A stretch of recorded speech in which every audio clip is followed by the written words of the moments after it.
All right. Psalm 52. Why do you boast of evil, you mighty man? Why do you boast all day long? You who are a disgrace in the eyes of God, your tongue plots destruction. It is like a sharpened razor, you who practice deceit. You love evil rather than good, falsehood rather than speaking the truth. You love every harmful word, O you deceitful tongue. Surely God will bring you down to everlasting ruin. He will snatch you up and tear you from your tent. He will uproot you from the land of the living. The righteousness will see and fear. They will laugh at him, saying, Here now is the man who did not make God his stronghold, but trusted in his great wealth and grew strong by destroying others. But I am like an olive tree, flourishing in the house of God. I trust in God's unfailing love forever and ever. I will praise you forever for what you have done. In your name, I hope, for your name is good. I will praise you in the presence of your saints.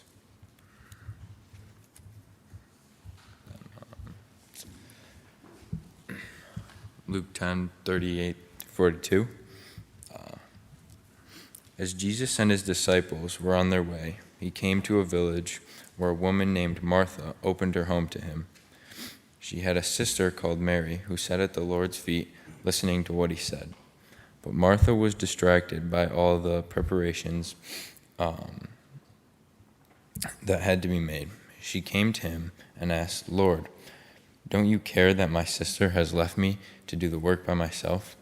Tell her to help me. Martha, Martha, the Lord said, you are worried and upset about many things, but only one thing is needed. Mary has chosen what is better and will not be taken from her.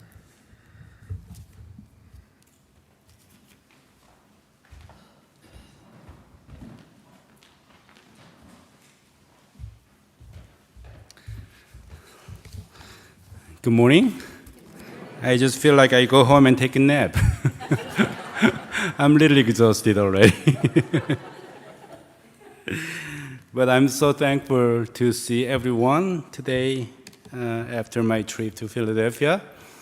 And I know the summer is a busy season for a lot of people. And I know many people travel more than this time than any other time of the year. And which means we may be exposed to different experiences during the summer.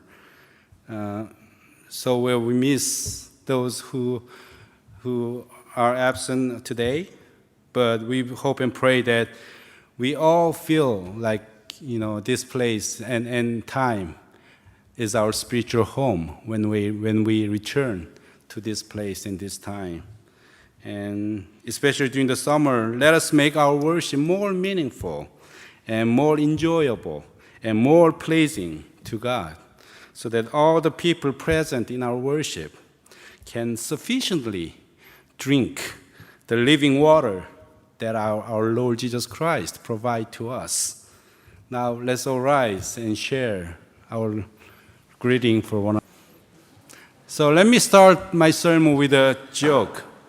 As always, but kind of bad joke. I don't like this joke at all. But bear with me, please. A man brought a brand new luxury car, Ferrari, and parked it on the main road in front of his office to show it off to his colleagues. As he was getting out of the car, a big truck comes, speeding too close to the car, and takes off the door before zooming off. The man gets very angry, takes out his cell phone, and calls the police. The police arrive and immediately call the ambulance. The man started screaming, "My car, my Ferrari, it is ruined. No matter how they repair, it will never be the same again." The police said, "Hey man, you are so focused on your possessions that you don't notice anything else in life?" The man shouted to the police, How can you say such a thing at a time like this? And the police replies, don't you realize that your right arm was torn off when the truck hit you? Then the man looks down in horror and said, oh my God, my Rolex watch is gone. Again, I don't like this joke.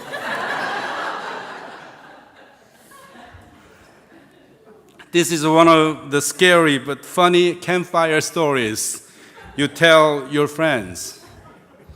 But I guess the story seems to make a similar point as we read the story about Martha and Mary from Luke chapter 10. The passage today seems to suggest the idea that we'd better choose one thing over the other. We feel like Jesus teaches us to choose Mary's choice, Mary's decision over Martha's. Even though such an understanding is not totally wrong, I don't think it is exactly what Jesus tried to mean through this passage. Today's text begins with the introduction that Jesus entered a village where Martha and Mary lived. According to John chapter 11, Martha and Mary had their house in Bethany. So we can assume that the conversation in Luke chapter 10 also took place in their house in Bethany. We don't know why she opened her home to Jesus, since it is the first time her name was introduced in the Gospel of Luke. But at least we know that it was Martha who went out to invite Jesus into her house as he traveled with his disciples to Jerusalem. Because Bethany was only 2 miles away from Jerusalem, we also know that this conversation reflected the larger context that Jesus was on the path toward his suffering in Jerusalem. As the host, Martha hurried to ensure the preparations, most probably preparing foods for Jesus. It seems that everything was running smoothly until Martha complained about her sister, Mary, to Jesus. She said in verse 40, Lord, do you not care that my sister has left me to do all the work by myself? Tell her then to help me. Martha complained about Mary because she was sitting at the feet of Jesus and listening to his teachings, while Martha herself was busy doing all the preparation work for food. I guess it was an awkward moment for Jesus. He was a guest, but he was asked to play a role to rebuke a family member of the host. It reminds me of the moments when I was invited to the homes of the church members in Nashville, and the parents secretly asked me to admonish their children because they didn't listen to their own parents. Jesus might have expected nothing but a restful time, an elaborate meal, and a comfortable conversation in her home. But Martha kind of urged him to collaborate with her on the preparation process. It is not nice to ask guests to do something uncomfortable in general. But she looked even rude because of the way she spoke to him. She said, Lord, do you not care that my sister has left me to do all the works by myself? So it is Jesus' responsibility for her that her sister Mary didn't help her. To her request, Jesus responded differently from her expectations. If you look at the cover of our bulletin today, you can see clearly that Jesus called her name twice, Martha, Martha. I think Sarah did a wonderful job to make the bullet cover like this because it represents the response of Jesus very well. Martha, Martha. Only by looking at her name twice, we can sense that Jesus disapproved her accusation against Mary. And Jesus added, "You are worried and distracted by many things. Only one thing is necessary. For Mary has chosen the good part, which shall not be taken away from her." So, folks, what do you think of this passage? Do you find anything you can get away with this passage? We may draw a simple conclusion from this story, but you may find yourself disagreeing with your own conclusion from this passage. So Jesus saying that it's not important to serve others, serve Jesus, but it's better to listen to his teachings. So is it a one way or the other thing? Many people interpret the passage in a way that Jesus encouraged Mary, who was just sitting and chatting with him, but discouraged Martha, who got her hands dirty in doing all the preparation works. And they don't feel good about it. We don't feel about this conclusion. If you are like Martha in your homes, in your church, and in any group you are involved in, you may be disturbed by the people who just talk the talk, but doing nothing for walk the walk. And you may wonder about the message from the story, saying, did Jesus really mean it? I guess you're right. There's nothing wrong with inviting people to your homes and preparing foods for them. There's nothing wrong with asking your family members for help. Martha was simply focusing on showing her hospitality in the best way possible. Besides, hospitality was highly valued and widely practiced in the time of Jesus. And we Christians are also urged to extend hospitality to fellow Christians and non-Christians alike. In Romans chapter 12, verse 13, Paul encourages the believers to practice hospitality. So even though our natural inclination is to justify what Jesus says, we can hardly agree that Jesus approves Mary's behavior and disapproves Martha's request. So we tend to conclude that Jesus might mean something different. In order to interpret this passage, we need to understand its literary context along with the social context of the story. I don't think Jesus meant to discourage the people who show their hospitality. I don't think Jesus meant that to listen to the words of Jesus could replace the work of serving others. I'd like to mention two things for your interpretation. First of all, we need to read Luke 10:39 carefully. Mary was seated at the feet of the Lord, listening to his word. And Jesus confirms her behavior in verse 42 again by saying, Mary has chosen what is better, and it will not be taken away from her. So in the time of Jesus, to sit at the feet of the teacher was the posture of male disciples. They sat and listened to the teachings of the teachers, rabbis, while women were expected to provide hospitality to the teacher and to the male disciples.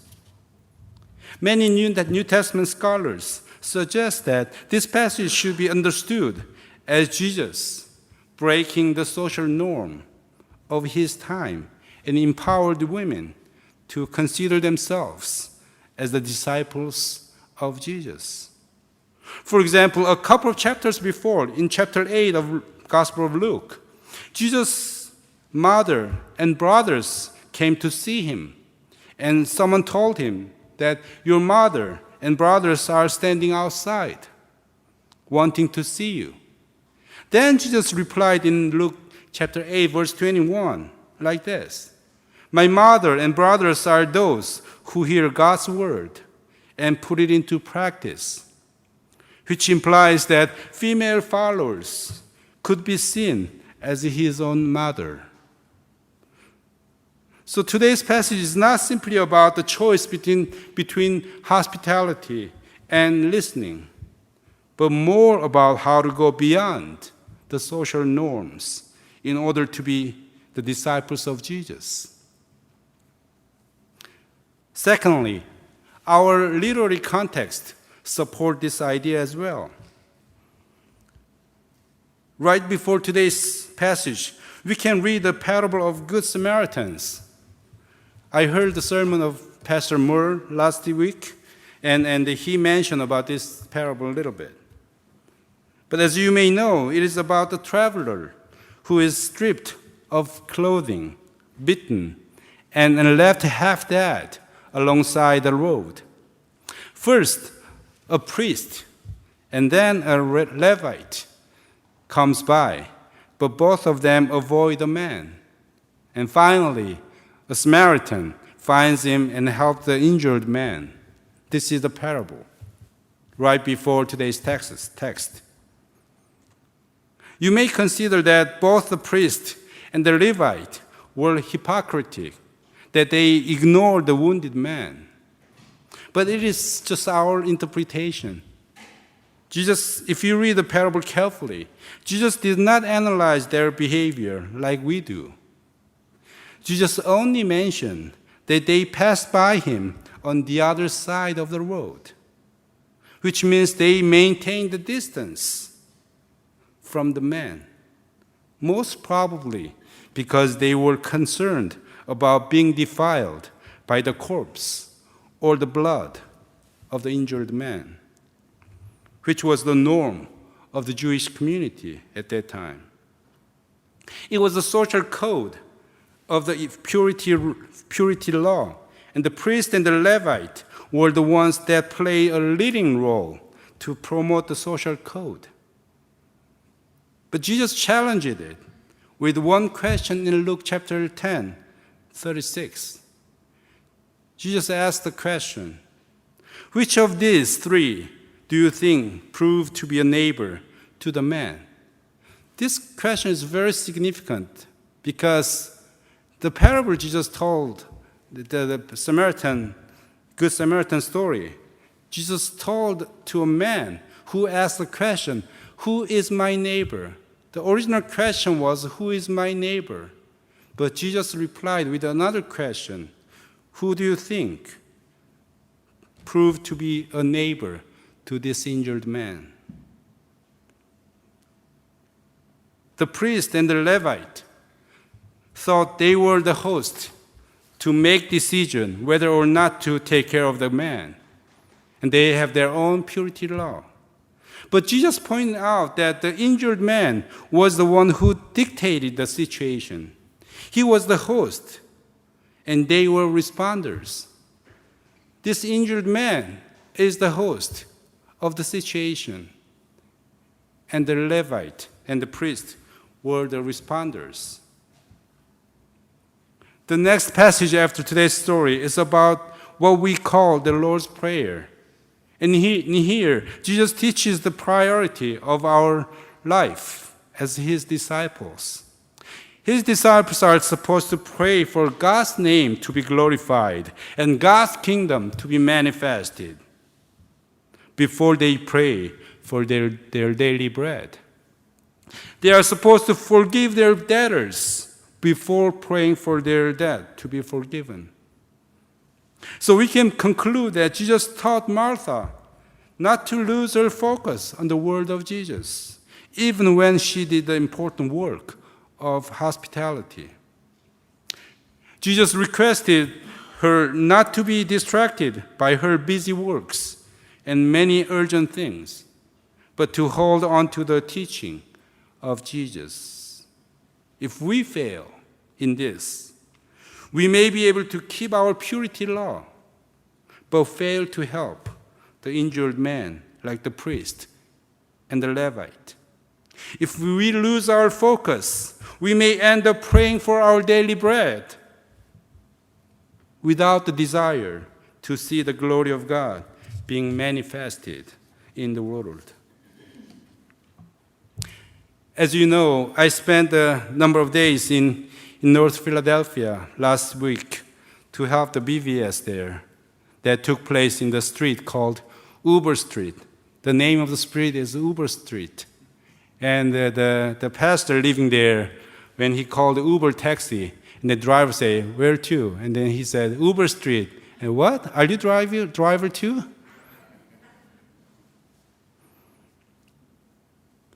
The street is known in the area, known for its high poverty rate. I'm going to show you a first slide for that. The Uber Street summer camp. You see the banner hanging in the street. They blocked both ends of Uber Street from 9 a.m. to 3 p.m. for the VBS every day for 4 weeks.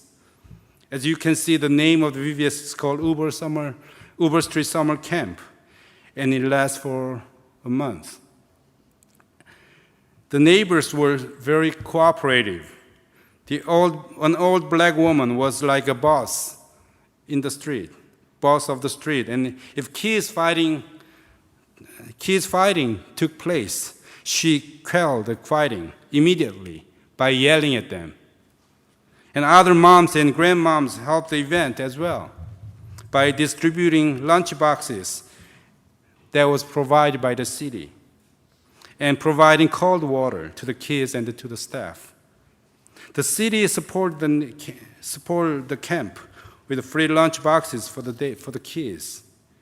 And day after day, I could sense how the Pastor Lee, that started this camp 11 years ago, has built his relationships with the neighbors very successfully.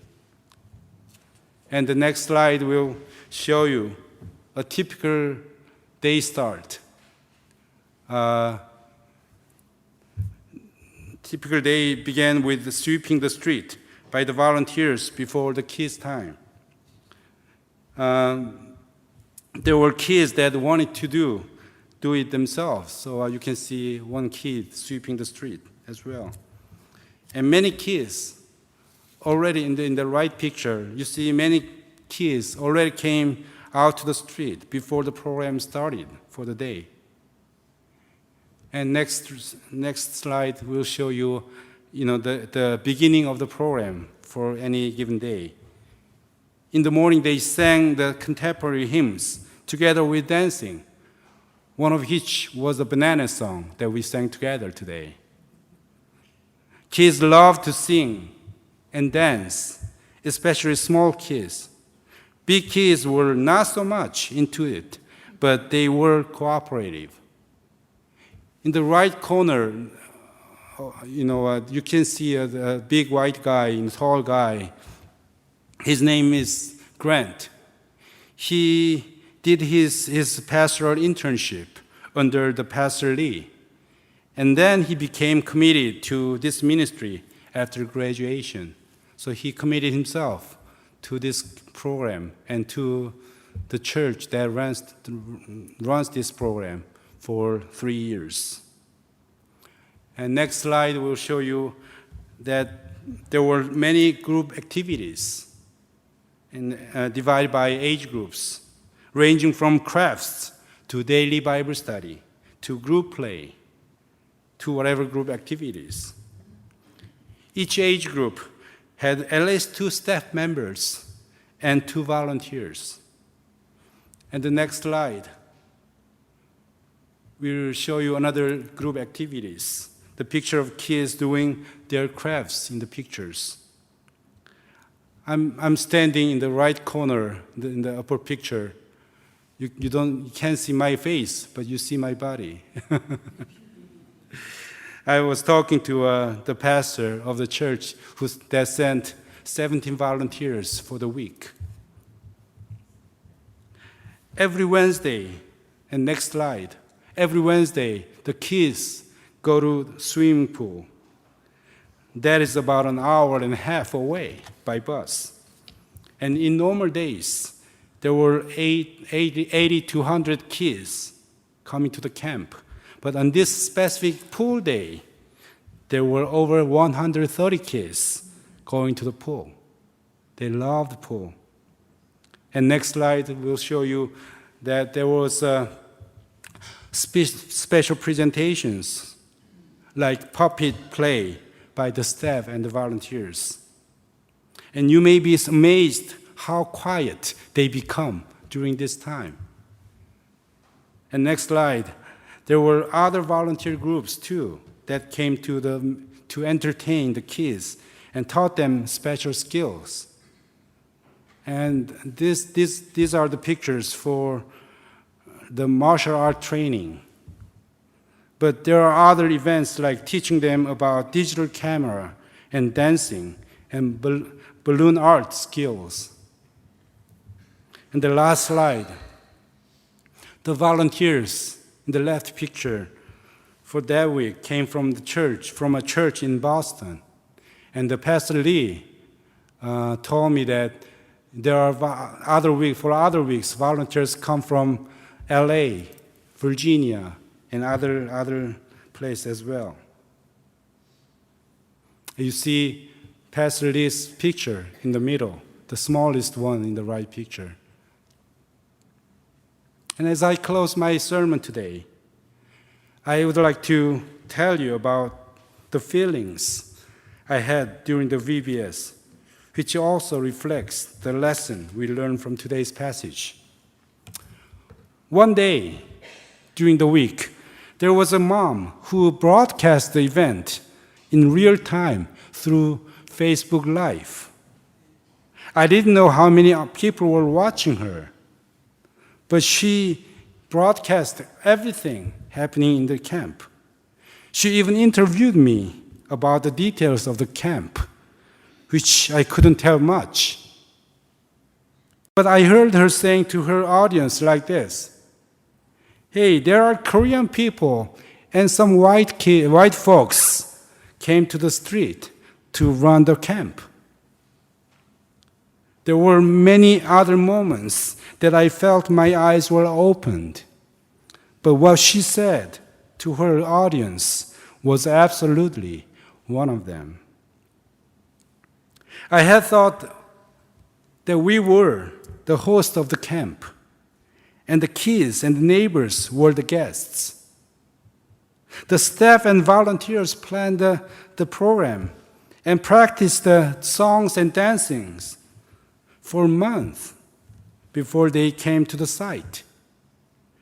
I thought that kids and the neighbors should cooperate with them because they were receivers and the staff and the volunteers were the givers.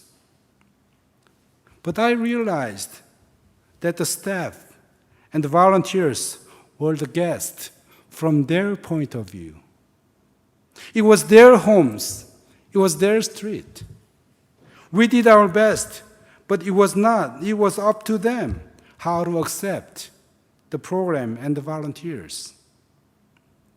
In fact, some of the bigger kids disappeared when they didn't like the songs and activities and came back for the enjoyable parts.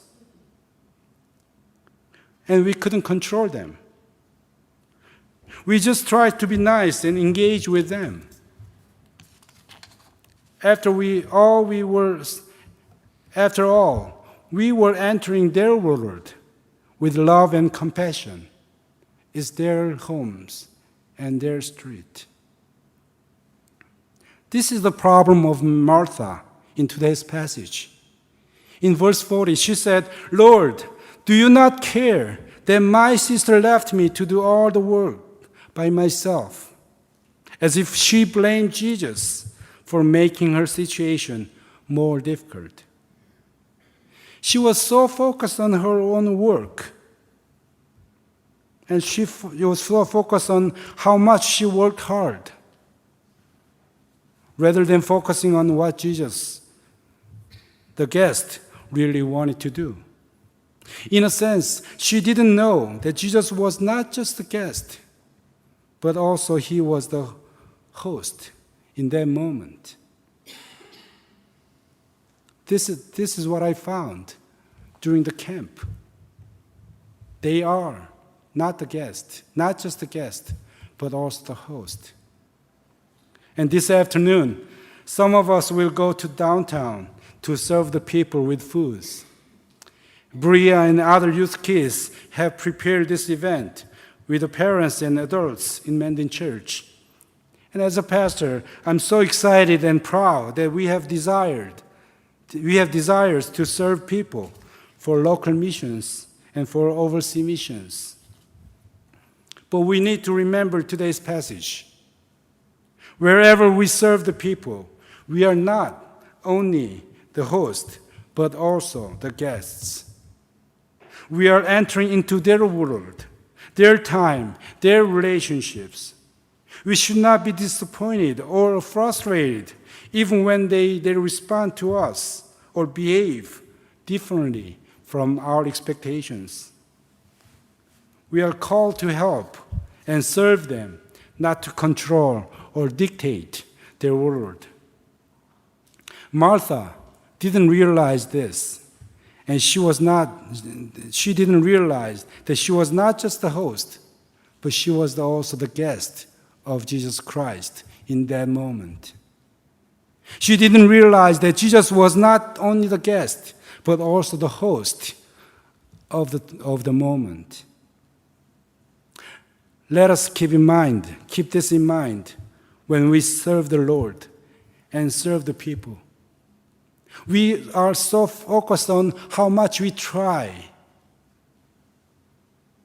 but ignore how much the person we try to serve is actually served by us. In that sense, we serve the Lord, we serve the neighbors, and they are the host, and we are the guests. Amen.